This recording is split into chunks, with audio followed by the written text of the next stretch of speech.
Carlos Montauto, buenos días. Hola, ¿qué tal? Buenos días a todas y buenos días a todos. Pues vamos allá, a ver lo que nos cuentas. Elecciones en Colombia, la batalla cognitiva. Hostia, vale, Qué a ver, heavy, ¿eh?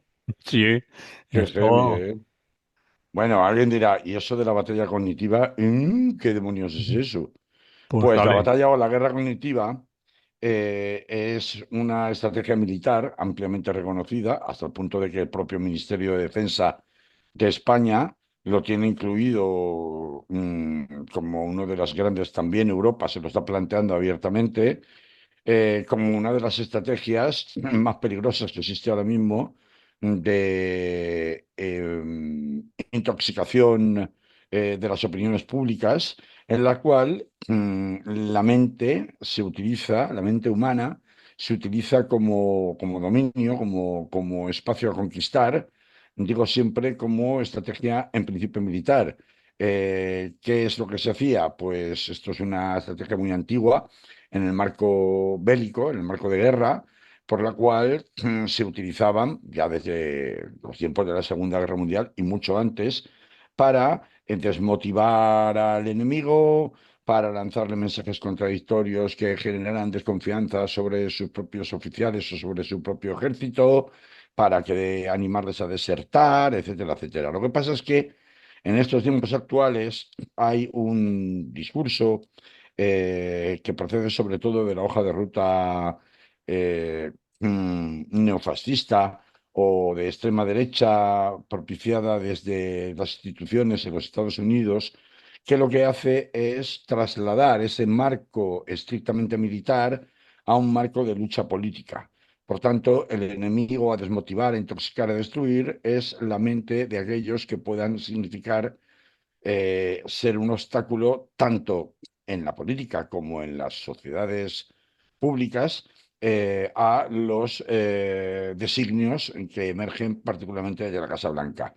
Esta idea mm, utiliza armas invisibles, se utilizan algoritmos de redes sociales y de saturación de información para provocar fatiga cognitiva, lo que reduce el pensamiento crítico y hace más vulnerable a las personas a la manipulación. Esto son, estoy sacando frases, por ejemplo, de la descripción que hace la Universidad de Navarra. Todos los expertos internacionales coinciden en señalar que estas estrategias de desinformación son utilizadas para alterar resultados electorales y desestabilizar sociedades. Hasta ahora Europa, por ejemplo, se lo ha planteado respecto de la influencia en procesos electorales de Rusia y también de transacciones económicas a gran escala por parte de China. Pero yo he querido traer esta cuestión de la guerra cognitiva o de sí, de la batalla cognitiva que se está librando en Colombia, o se libró en Colombia ayer y se viene librando ya desde hace unas semanas, particularmente desde que hace una semana y pico, creo recordar, el diario The Guardian tuvo acceso a un cable diplomático de los Estados Unidos por el cual se confirmaba que Marco Rubio, como secretario de Estado, el equivalente al Ministerio de Exteriores norteamericano, había distribuido a toda la red diplomática estadounidense, a todas las embajadas, donde se ponía en práctica la llamada guerra psicológica a todos los niveles y en todas partes del mundo, en concreto utilizando 5 líneas de acción prioritaria para el personal de las misiones, como era neutralizar los mensajes hostiles, ampliar el acceso a la información, poner en evidencia las maniobras de los adversarios e impulsar voces locales afines a los intereses de Washington y difundir lo que el propio cable denomina el relato de América. Además, una de las instrucciones que contenían, que estaban emanadas desde la Secretaría de Estado norteamericana a todas sus embajadas, eh, tiene que ver con ordenarles coordinarse con la unidad de operaciones psicológicas del Pentágono, es decir, del ejército americano, para combatir lo que el texto califica de desinformación rampante. Y esta parte es la que me interesa más porque encaja directamente con lo que ha pasado en Colombia de manera sorpresiva, entre comillas, en las elecciones del día de ayer en primera vuelta. Tanto los embajadas como los consulados han recibido también instrucciones de reclutar influencers, académicos y líderes comunitarios locales para que vehiculen mensajes de contrapropaganda. Es un enfoque que busca que las narrativas financiadas por Washington resulten, según sus propias palabras del documento, orgánicamente locales en lugar de centralmente dirigidas. Esta parte me interesa mucho porque voy a explicaros que unos pocos días antes de las elecciones que se llevaron a cabo este pasado domingo en Colombia y de las que yo vengo hablando aquí en el programa ya desde hace semanas, advirtiendo que la batalla electoral que se estaba librando en Colombia en medio de acusaciones de juego sucio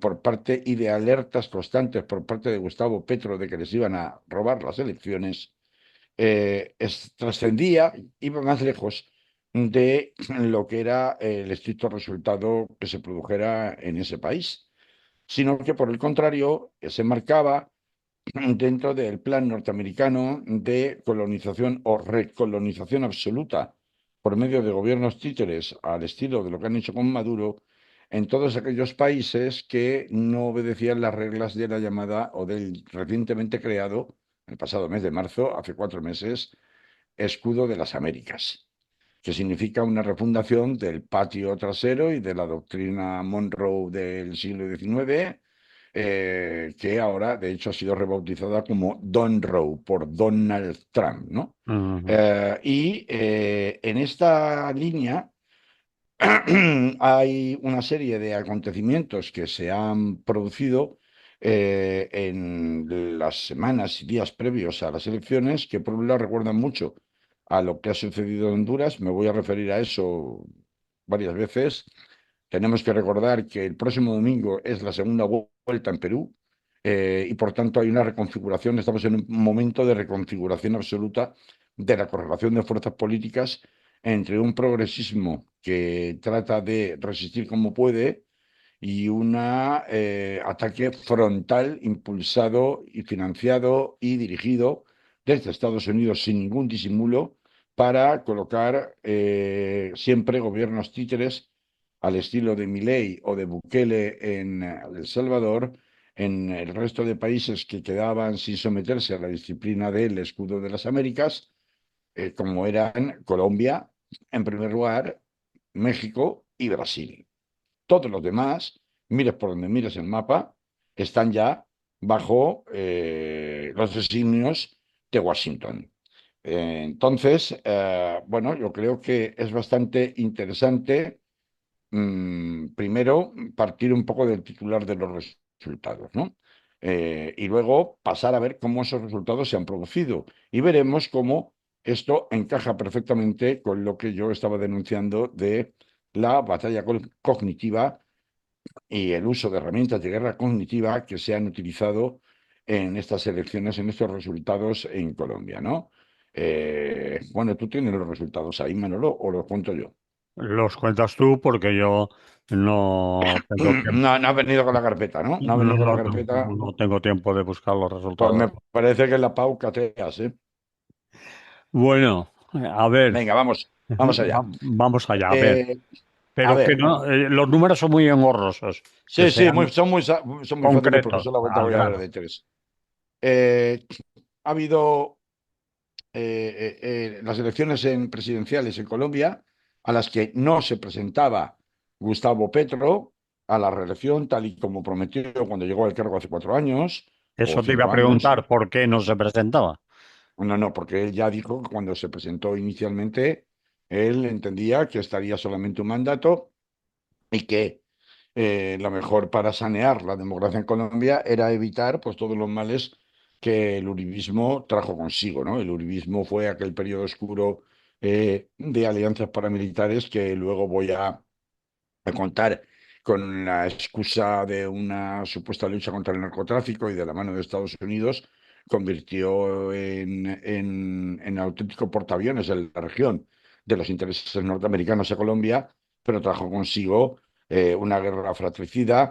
Por un lado los paramilitares y por otro lado algunos clanes narco, algunos relacionados con la guerrilla histórica en aquel país que tiene por su peculiar topografía, pues territorios de difícil acceso donde el Estado realmente nunca ha funcionado y en esta dicotomía lo que se trataba era justamente de cortar de raíz esa perpetuación en el poder de las fuerzas históricas, terratenientes, grandes industriales, capitalismo financiero especulador, generalmente con inversión extranjera, que han dominado el país pues desde hace muchísimos años. Recordemos que Pe- Colombia es el país. Dime, Manolo. No, una pregunta. ¿Eso es voluntad de Petro o Voluntad de Petro. no se ha hecho constar en ninguna No, ley ni en la Constitución?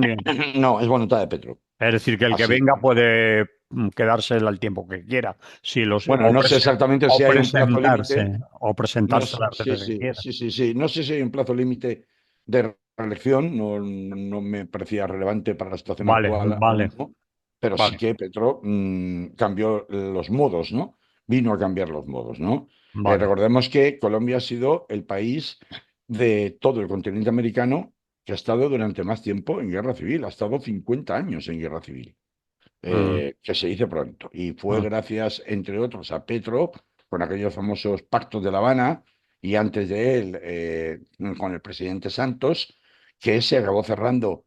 Incluso hubo un referéndum en 2022, tan cerca como entonces, un referéndum en 2022,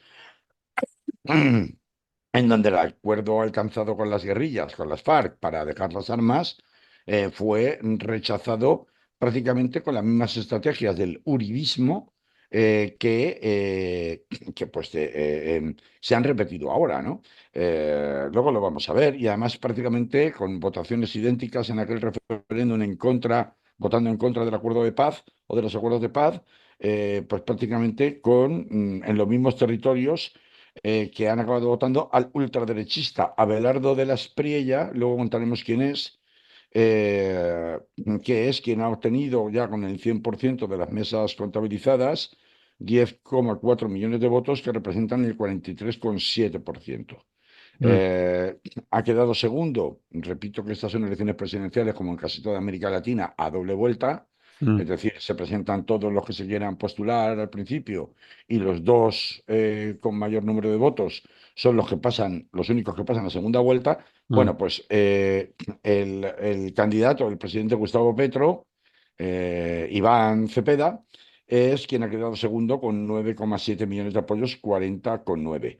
40,9 de Iván Cepeda, progresista, filósofo, frente al 43,7 de Abelardo de la Espriella, abogado del que luego vamos a hablar mucho más, porque Vale. es que es un guión que podemos acabar importando, aunque no lo queramos, en España en 2027. Por eso es tan importante fijarse en lo que ha pasado y está pasando en Colombia, en Mm, estas elecciones en concreto. Mucho más lejos de estos votos, de estos resultados, el 43,7 para Abelardo de la Espriella, el 40,9 para Iván Cepeda, ha quedado Paloma Valencia, que era la candidata del expresidente Álvaro Uribe y que ha obtenido poco más de 1,5 millones de votos, con un 6,9%. Vale, hasta aquí los resultados. ¿Qué ha pasado hasta llegar a esos resultados y cómo es posible que, al igual que sucedió en Honduras con el actual presidente de facto, Nasri Asfura, el candidato en definitiva de Juan Orlando Hernández, el famoso narcopresidente condenado por introducir más de 450 toneladas de cocaína, toneladas estoy hablando, en Estados Unidos a 45 años de cárcel y después indultado y el famoso escándalo del Honduras Gate, que era quien iba, este Nasri Asfura en Honduras, no contaba en las encuestas y iba como mínimo el tercero o el cuarto en las preferencias de los electores y en tan solo una semana resulta que acaba siendo supuestamente el presidente más votado. ¿Qué ha pasado para que este Alejandro de la Espriella, que aparece como un outsider y que tampoco contaba en las encuestas, quedaban como candidato favorito de los electores, y muy aventajado además a Iván Cepeda, el candidato de Gustavo Petro, resulte que remonta milagrosamente y en una semana, en una campaña meteórica, un tipo que ni siquiera vive en, en Colombia, se convierta en el supuesto ganador. Bueno, pues ahí entra un poco lo que entran muchos factores, claro, pero voy a empezar por uno de ellos, que es precisamente el de la guerra cognitiva, y luego vamos a pasar a otros, ¿no? Te voy a poner un ejemplo, Manolo, y esto me parece que es muy relevante para quien quiera saber dónde están los techos electorales de las izquierdas institucionales en este momento, no solamente en América Latina, sino en el mundo entero, incluyendo España e incluyendo Francia, por ejemplo, que también está en una situación de inestabilidad máxima, con muchas posibilidades de que en sus próximas elecciones el liberalismo clásico de personajes como Emmanuel Macron acabe cayendo del poder y efectivamente sea reemplazado por la extrema derecha de Marine Le Pen. Bueno, pues mucha atención. En la semana previa a las elecciones, es decir, la semana pasada, hubo un contraste muy grande entre el señor de la Estrella, que realiza un streaming por internet con un montón de influencers más o menos populares hablando de banalidades y, bueno, incluso exhortando a repartir premios de dinero entre los espectadores, etcétera, etcétera, que convocó a 1,5 millones de espectadores. En paralelo, 1,5 millones. Quedaros con ese dato. En paralelo, Iván Cepeda, filósofo, un tipo calmado, muy razonador, muy pedagógico cuando habla, tranquilo, llevó a cabo una entrevista en televisión, en horario de máxima audiencia, con un periodista de verdad, que le preguntó todo lo que le quiso preguntar sobre todos los temas habidos y por haber del país. Y resulta que eh, la entrevista tuvo una audiencia de 36.000 personas, Manolo. Joder. 36.000 personas frente a 1,5 millones de estupideces en un streaming de Internet. Eh, ¿Estamos o no estamos? Antes he explicado cómo utiliza Estados Unidos, según The Guardian, y el cable que les han filtrado seguramente desde algún personal del consulado en Londres, procedente del Departamento de Estado. ¿Cómo lo utilizan? ¿Qué buscan? Instrucciones para reclutar influencers académicos y líderes comunitarios locales para que vehiculen mensajes de contrapropaganda enmarcando la narrativa oficial que emerge de los Estados Unidos sin que parezca que son publicidad o propaganda oficial de los Estados Unidos. Pues Vale. esto es lo que tenemos. Es decir, si tú y yo, en vez de estar hablando aquí ahora y empezar a dar detalles y razonar sobre lo que estamos contando, en vez de eso, hacemos vídeos de gatitos, pues seguramente tendríamos muchísima más audiencia. Muchísima más audiencia. Claro que los vídeos de gatitos no se escuchan por la radio, evidentemente. En la radio hay que hablar. Pero ahora mismo la forma de lanzar mensajes es prácticamente y de manera exclusiva, no solo ante la opinión pública colombiana, en todas las opiniones públicas del mundo, una cuestión de sustituir la política, la narrativa de los logros conseguidos durante los años precedentes por parte del gobierno de turno, sustituirlos por la meme política, por la política espectáculo, con mensajes cortos, con mensajes simplones y, en definitiva, una banalización permanente, porque eso forma parte de la batalla cognitiva en la que se nos está instalando a todas las sociedades supuestamente democrático-burguesas del mundo. Y esto no es que lo diga yo, es que seguramente sea, por ejemplo, una de las razones por las cuales vemos de manera increíble, pues cómo partidos como Se acabó la fiesta de Alvise obtienen en las últimas elecciones la mitad de los votos que toda una iniciativa institucional coordinada a la izquierda, como fue por Andalucía, si recordamos los resultados, que fueron hace bien poquito. O cómo sigue siendo posible que Vox, pese a desangrarse entre ellos y matarse entre ellos, sigan obteniendo más votos en cada elección que pasa, o proporcionalmente sacando mejores resultados en cada elección que pasa, como hemos visto, aunque sean ya subidas relativamente ligeras en las elecciones andaluzas. Esto explica por qué cuando el Partido Socialista o Sumar se quejan de, hoy es que no entendemos por qué la sociedad española no entiende todo lo que hemos luchado, todo lo que hemos logrado con medidas legislativas constantes para favorecer la situación de nuestros ciudadanos. ¿Cómo es posible que fuera nos lo reconocen y dentro no nos lo reconocen? Pues porque es que los términos de la política comunicativa han cambiado. Los términos de la comunicología política han cambiado. Y ahora se utilizan, eso sí, con una inversión económica y de poder y de influencia extraordinaria, de una manera en la cual se está utilizando la mente de los electores como un caballo de batalla, como un campo, mejor dicho, de batalla que hay que conquistar y que hay que fagocitar para que efectivamente asuman, se les adoctrine para que asuman las narrativas que vienen impuestas pues, de lugares, en el caso de Colombia o de España, tan remotas como Washington.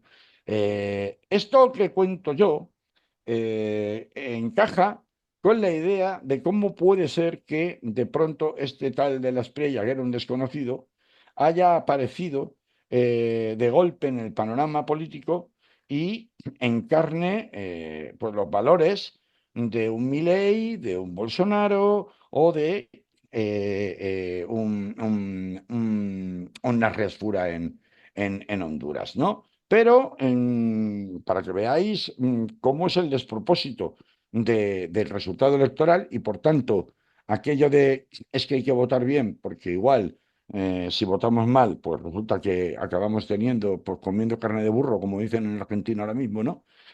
Con mi ley, pues yo quisiera poneros un audio a ver si lo consigo y suena bien en donde desde Colombia mucho mejor que yo os van a contar hasta qué punto el gobierno de Petro en 4 o 5 años había conseguido un salto asombroso a todos los niveles en medidas no solo de diversidad, que pueden ser de carácter identitario, pero demasiado cosméticas desde el punto de vista estructural, sino de salida de la pobreza y de cobertura del Estado en materia de prestaciones para todos los ciudadanos de Colombia. Y sin embargo, eso no parece suficientemente apreciado por los colombianos a la vista de estos resultados, porque claro, luego hay una segunda parte que es la ingeniería, la fontanería sucia, del juego sucio que siempre acompaña a estas técnicas de guerra psicológica, de guerra cognitiva de la que estamos hablando. Si te parece, Manolo, y me lo permites, voy a poner un pequeño audio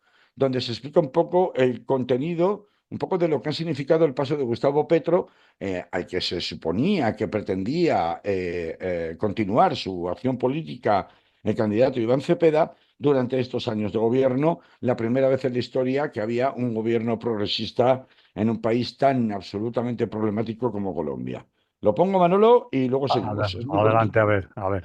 A ver si conseguimos que suene. A ver. Y al final Petro no fue un dictador, no se hizo reelegir, respetó a la oposición, no expropió a nadie, no nos convertimos ni en Cuba ni en Venezuela, no hubo dólar a 10.000, el castrochavismo no gobernó en Colombia. Estos y otros miedos más fueron los que vendió la derecha para evitar que el presidente Gustavo Petro llegara a la presidencia. Y es la misma fórmula que repiten hoy para evitar que Iván Cepeda gane en primera vuelta. Pero no lo lograrán, porque nosotros les contamos lo que sí pasó. Se entregaron 21 veces más tierra a campesinos que en el gobierno de Iván Duque. El dólar llegó a 3.600 pesos. Por fin se redujo el salario de los congresistas en 17 millones de pesos mensuales. La inflación volvió a un dígito, tanto la pobreza multidimensional como la monetaria se redujeron significativamente. Por primera vez, la mayoría de los colombianos pertenecemos a la clase media. Se aprobó una reforma laboral que le devolvió a los trabajadores varios de los derechos que les había arrebatado implantado el uribismo. Se alcanzó un salario mínimo de 2 millones de pesos. Con la reforma pensional, más de 3 millones de ancianos que no tienen pensión podrán recibir una renta básica mensual de 230.000 pesos de manera vitalicia. El desempleo alcanzó uno de los niveles más bajos en 20 años y la inversión en educación llegó a 70 billones de pesos en 2024, una de las más altas en la historia del país. No hubo dictadura, no hubo un fiscal de bolsillo, la prensa opositora sigue activa y los bancos siguen operando. De hecho, el sistema de pesos y contrapesos nunca había funcionado con tanta fuerza. Con la derecha fueron flexibles, al presidente Petro lo bloquearon y le hicieron una oposición desde el Congreso como nunca se había visto en la historia. Antes, cuando gobernaba la derecha, buena parte de la institucionalidad funcionaba en favor de lo que ordenaba el presidente de turno. Defendieron sus privilegios y defendieron un modelo de salud convertido en negocio. Y lucharon para seguir llenándole los bolsillos a los mismos de siempre. Y aún con todo ese aparato en contra y con apenas 4 años para empezar a cambiar décadas de gobiernos de derecha, este gobierno logró mostrar cambios concretos y medibles que mejoraron la vida de millones de colombianos. Por eso, cuando vuelvan a decirte que no votes por Iván Cepeda, que porque Colombia se va a acabar o se va a volver una nueva Venezuela, recuerda que ya usaron exactamente el mismo libreto en 2022.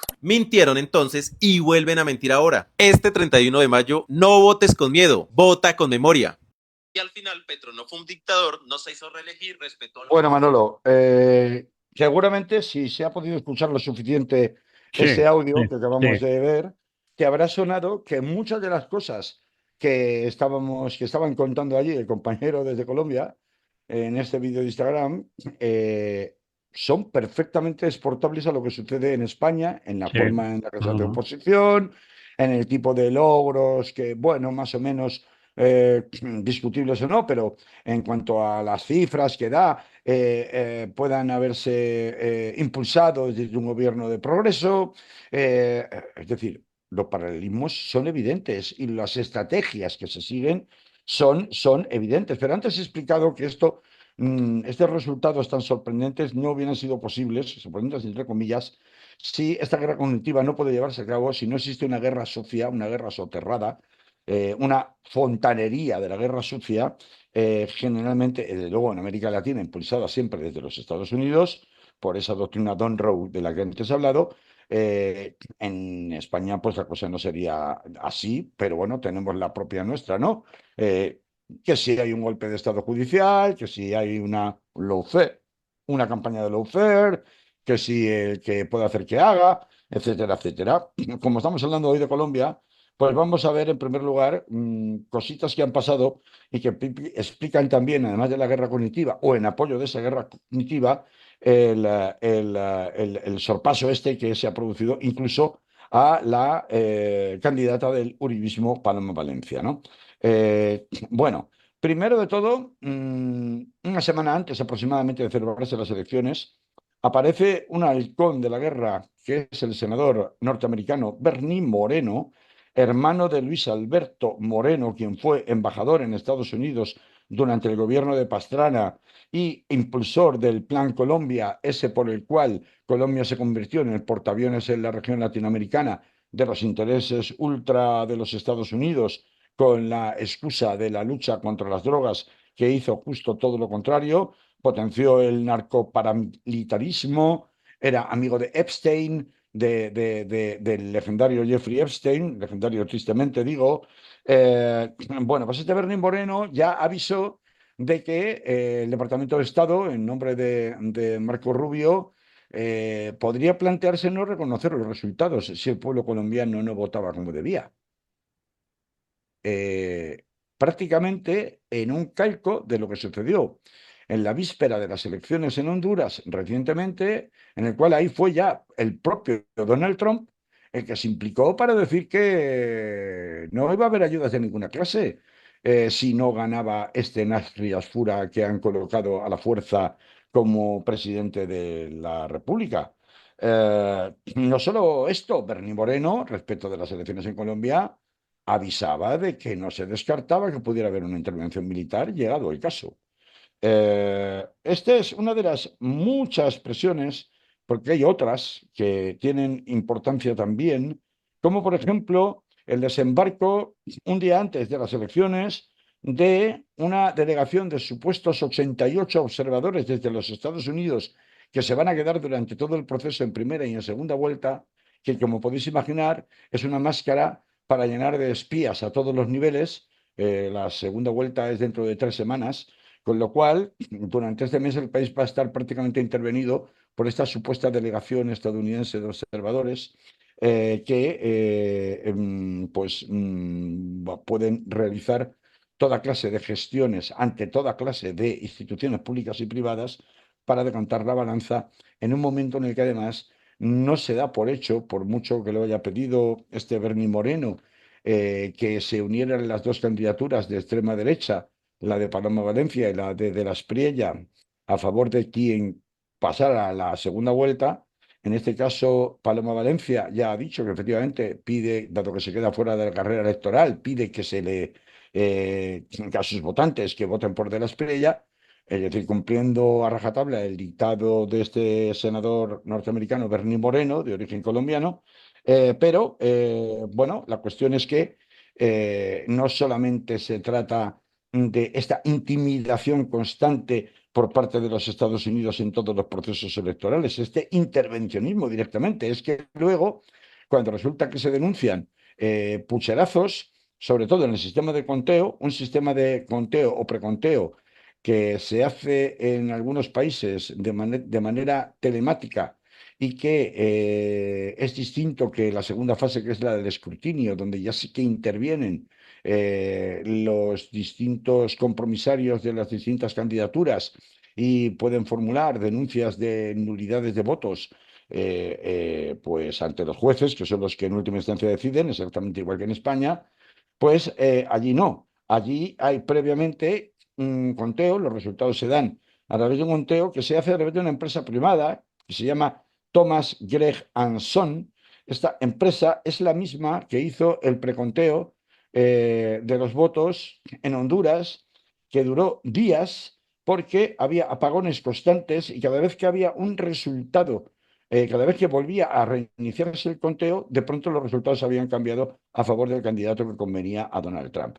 Esta empresa, Thomas Gregg and Son, está en manos de los hermanos Bautista, que han sido condenados en Estados Unidos a fraude fiscal, fueron impuestos en Colombia a través de un contrato con la administración de presidente Santos anterior a Gustavo Petro, y el propio Petro ya había denunciado reiteradamente que habían solicitado una auditoría pública y oficial del algoritmo de ese sistema telemático de preconteo de votos, porque no se fiaban en lo más mínimo, porque ya en 2022, cuando se realizó el referéndum para los acuerdos de paz, se demostró cómo había habido una alteración de los resultados. Y en este caso, en la propia de las elecciones de este domingo, en la propia noche electoral del domingo al lunes, Gustavo Petro salió oficialmente a decir a través de Twitter, de X, que se habían detectado 800.000 supuestas papeletas que corresponderían a electores que no figuraban en el censo electoral. El resultado, la diferencia de votantes, según el recuento de Thomas Gregg and Son, entre De la Espriella y Cepeda, llega solo a los 600.000, con lo cual, si se han introducido 800.000 supuestas papeletas de votantes que no existen registrados en el censo oficial, la importancia de esa eventual nulidad de esos votos cambia radicalmente el resultado. Esto fue un gran caballo de batalla durante la noche del domingo al lunes y también durante buena parte del lunes. Y en ello tiene mucho que ver un personaje, la presencia de otro personaje muy oscuro, muy turbio, que se llama Fernando Cerimedo, que es un argentino que se le conoce como el encantador de serpientes de las nuevas derechas latinoamericanas.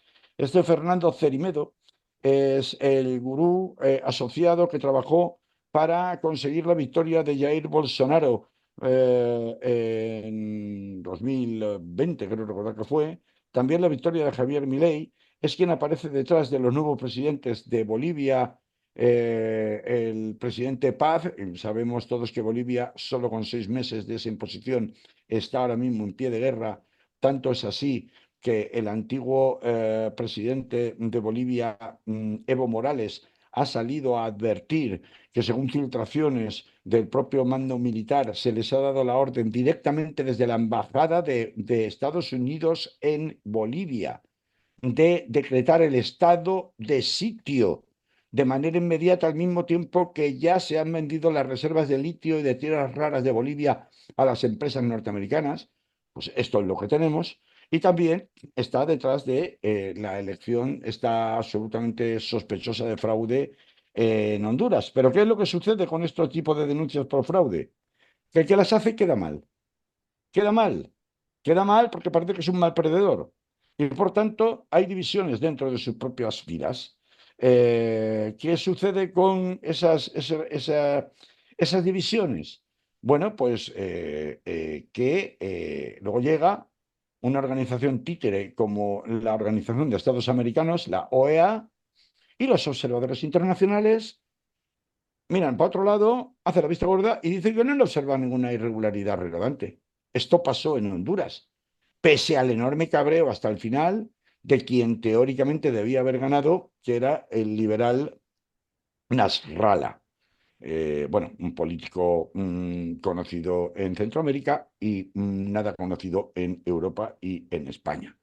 Y esto es algo parecido a lo que ha pasado con la especie de recogida de cable que ha hecho Gustavo de Petro de denunciar en la noche del domingo al lunes que había como mínimo un fraude detectado de 800.000 y que él no reconocía los resultados hasta que no se pasara a la fase del escrutinio, a lo que luego, sin embargo, ha sucedido en las siguientes horas ya, la segunda parte del día lunes, del día de ayer, en donde Iván Cepeda se ha desmarcado del propio Gustavo Petro, ha reconocido los resultados ofrecidos inicialmente.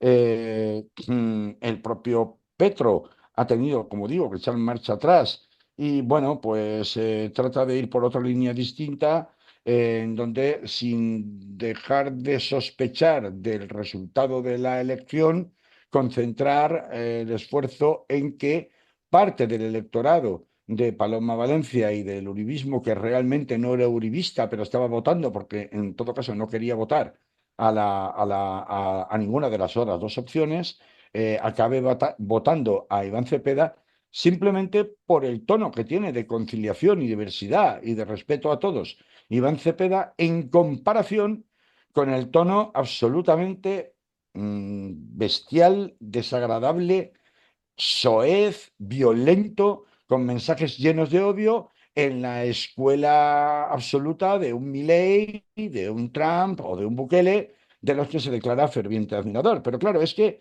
parece que frente a lo que antes hemos escuchado de